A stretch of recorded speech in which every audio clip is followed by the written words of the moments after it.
Hikite-jaya, introducing tea-houses.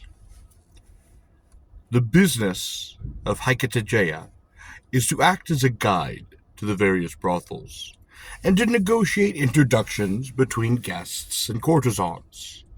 There are 7 of these introducing houses within the enclosure, or kuwa, 50 in Nakanagaya, Sudojiri, and outside the Oman, or Great Gate.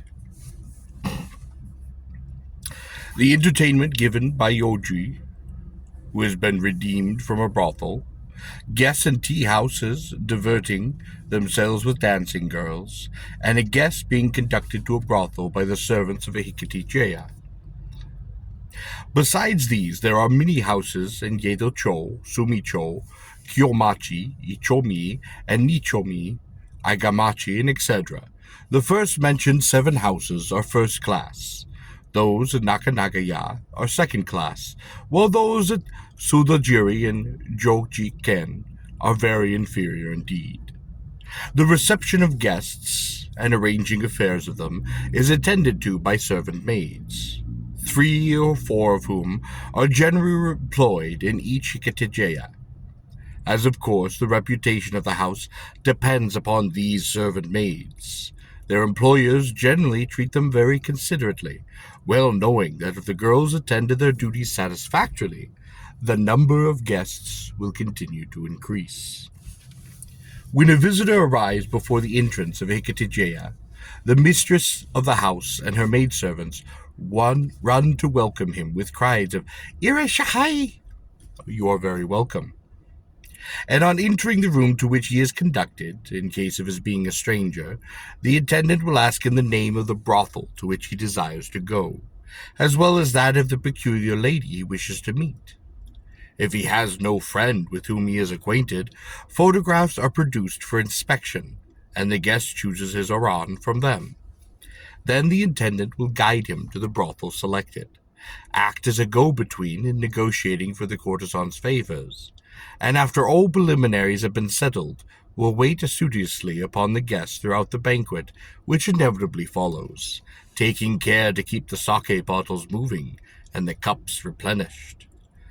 By and by, when the time comes for retiring, the attendant conducts the guest to his sleeping apartment, waits until the arrival of the lady friend, and then discreetly slips away and leaves the brothel. When one of these servant maids takes charge of a visitor, she becomes, for the time being, the actual personal servant of such guests, and attends to everything that he requires. To perform the services rendered by her is professionally spoken of as mawasu, or to turn round, to move around, because she goes bustling round in order to arrange 101 matters for the guest upon whom she is an attendant. If the guest calls geisha, dancing and singing girls, the maid carries, supposing it be nighttime, the geisha sumimasen, the samisen, the guitar, and the guest's nightdress in the left hand, and a kanban chochin, and a white porcelain sake bottle, or hakucho. In the right, a performance which requires considerable experience to achieve successfully. With the exception of the guest, no persons are allowed to wear zori, or sandals, inside the brothels. Of late it has become a rule that the office which manages all affairs in the Yoshiwara shall distribute to the various tea-houses registration books of a uniform style, in which are to be minutely recorded the personal appearances of all visitors, the statuses, and the places of registration, the profession, the general figure and build, aspect, style of clothes, personal effects, rings, chains, watches, etc. The books are carefully ruled off in column blanks headed nose, ears, mouth, status, place of registration, etc., etc., and the descriptions have to be written in under the respective headings. In short, these books, for which, by the way, a charge of 20 to 30 sen is made, are something like the usual Japanese hotel registers, but much more complex and much more detailed. And when the blanks are faithfully filled up, an exceedingly good description of the guest is secured. In all brothels, similar books are kept, and the duty of comparing the entries in these with the entries in those of the Hikite-jaya devolves upon the staff of the Yoshiwara office. In addition to these duties, there are a good many harassing and vexatious police regulations to be observed by the introducing houses. Should any tea-house keeper or employee secretly introduce a guest who is in possession of explosives, or sword, or poison, he is severely punished and cause no end of trouble. The payment of the guest's bill is made to the tea-house upon his return to the introducing house in the morning. The guest pays his total bill to the tea-house, and the latter squares up accounts with the brothel. The strict rule is for the tea-house to settle up these accounts daily with the brothel, but it has become a custom with the majority to balance accounts only twice a month, viz., on the 14th and 30th day of each month. In case of a frequent visitor being without money and unable to pay his bill, the tea-house will not as a rule refuse him credit in consideration of the patronage he has acceded to the house and in anticipation of future visits. Sometimes, however, it happens that a regular customer becomes heavily indebted to a certain house, and turning his back on this establishment, he seeks for new pastures and a fresh line of credit. But here the extraordinary secret intelligence system upsets his calculation, for among these tea-houses exists a kind of honor among thieves, a spirit de corps, and, besides, self-protection has forced the houses to give secret information to each other, where their mutual interests are threatened. So when a party is in debt to one of the tea-houses, he will be boycotted by the others. A smart hand may successfully pretend to be a new arrival in the Yoshiwara, maybe once, maybe twice, but his trick is sure to be discovered before long. Faithful service of employees is ensured in the Yoshiwara in a similar manner. In case of a servant maid employed in one house being desirous to enter the service of another establishment, she must first obtain the consent of her current employer, and the master of the house to which she wishes to go will certainly confer with the master of the establishment that she wishes to leave. In ordering food from a daya, or a cookhouse, where food is cooked and then sent out to order, or in making purchases from storekeepers in the Yoshiwara, a maidservant belonging to any of the tea-houses requires no money with her, because the dealers will place confidence in the house from which she has come, and this they know at once by the inscription upon the lantern that she carries. Immediately an order is given by a maidservant, and the goods are handed over without the slightest of hesitation. So under these circumstances, an evil-minded woman might resort to fraud without much difficulty. But, should she once be detected, she would never again be able to get employment in the Yoshiwara. The 50 tea-houses outside the Oman were in former times called the Hikite-jaya, or the ticket tea-houses, or Kitamise, ticket shops. They were also colloquially termed in Yedo slang the Yoshiwara no Gojo Mikiti, or the 50 tickets of the Yoshiwara, because they had the monopoly of issuing tickets or passes for the Yoshiwara. In a book called Hoyoko Monroku, it is recorded that in the 3rd year of the Kian, one of the tea-houses named Kikia, sign of the chrysanthemum flower, issued tickets, or rather passes, for the passage of a woman through the great gate.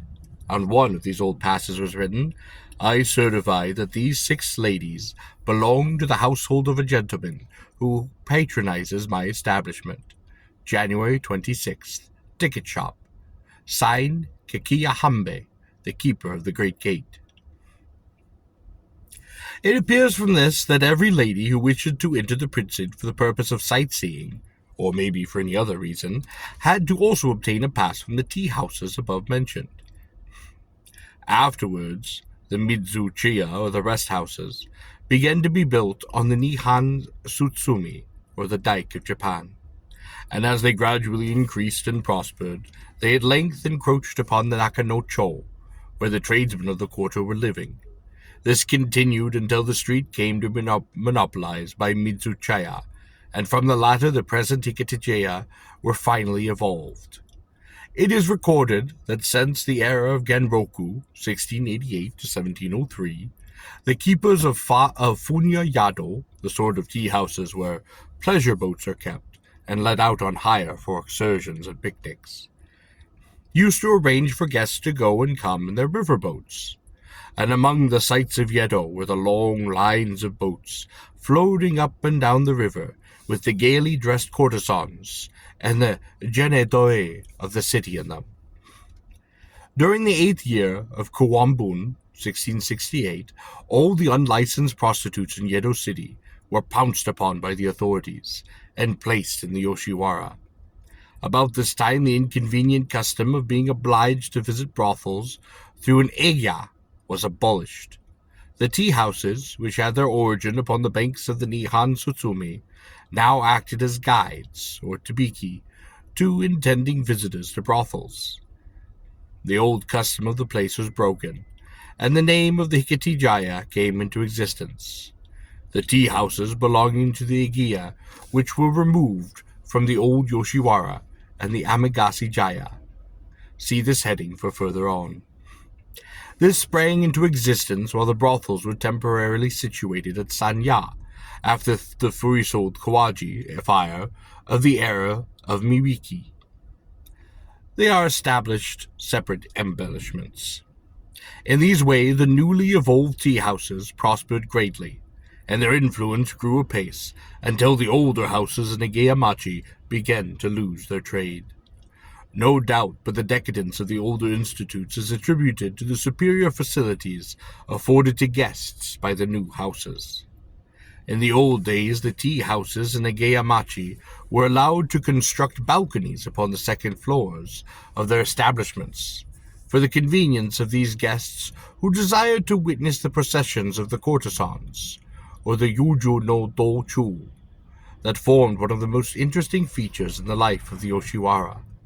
Prior to the fire of the Meiwa era, the second stories of all the tea-houses in Nakanocho were fitted with the open lattice work in the front.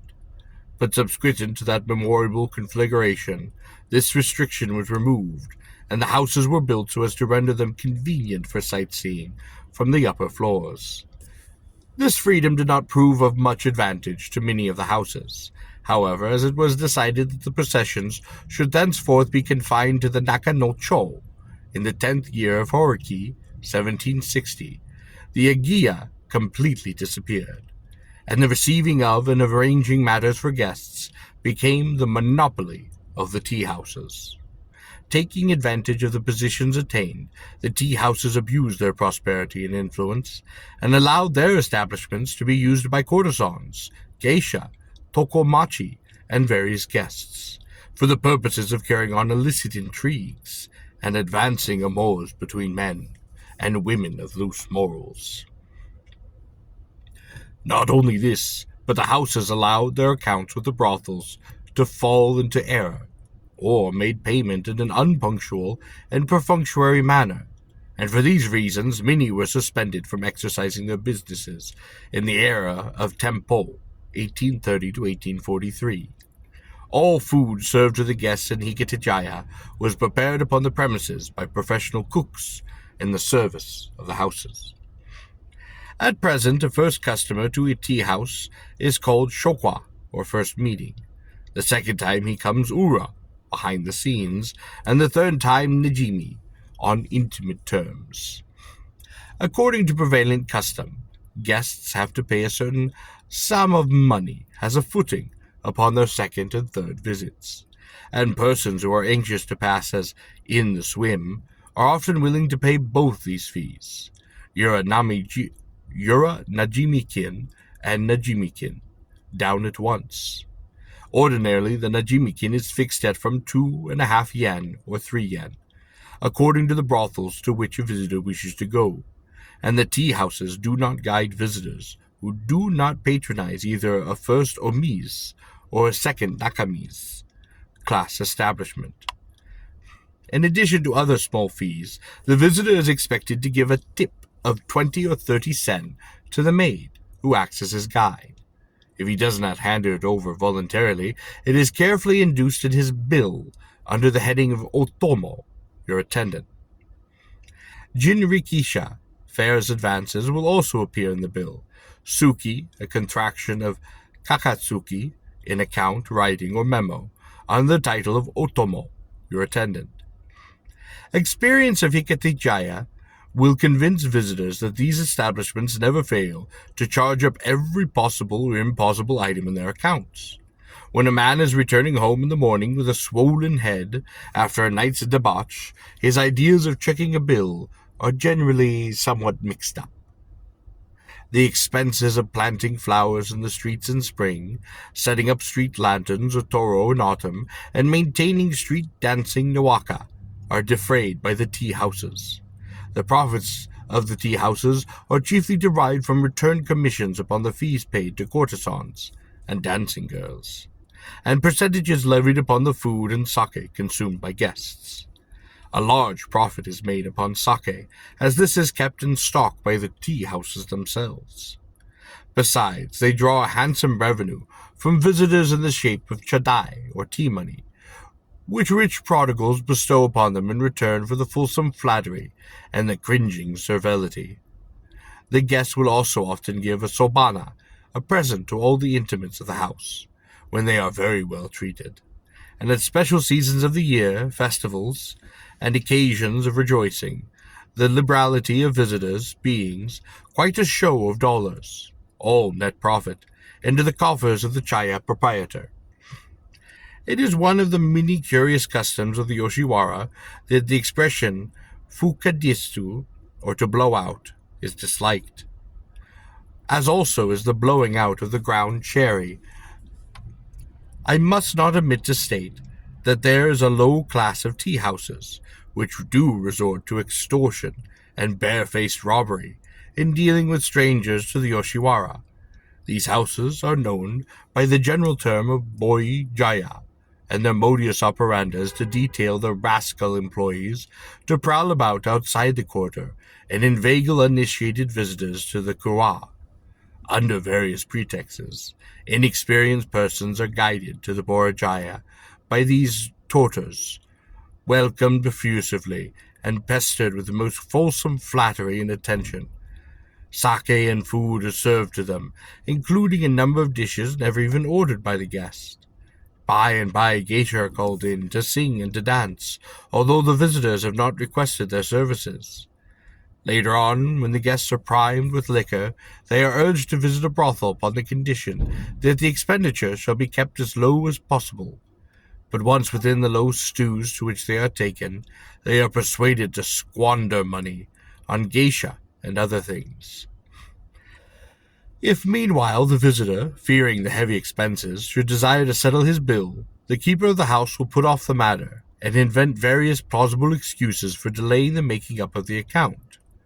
Time flies and morning succeeds the night, but no bill has yet been rendered, and every artifice and trick is employed to detain the guest, until the latter, overcome with sake and fatigue, rolls over on the floor upon a drunken sleep. Meanwhile, the pockets of the unfortunate victim are surveyed in order to discover the extent of his means, and as soon as it is evident that there is no more money left to be sacked, he is finally allowed to depart. Sometimes, however, the visitors prove too smart to be successfully swindled, but in these cases the houses afford them a very cold reception indeed. Sometimes it happens that the boi-jaya proprietors overestimate the pecuniary resources of a guest, who have fallen a prey to their wiles, and find that their purses are not lined sufficiently well to meet the bills run up against them.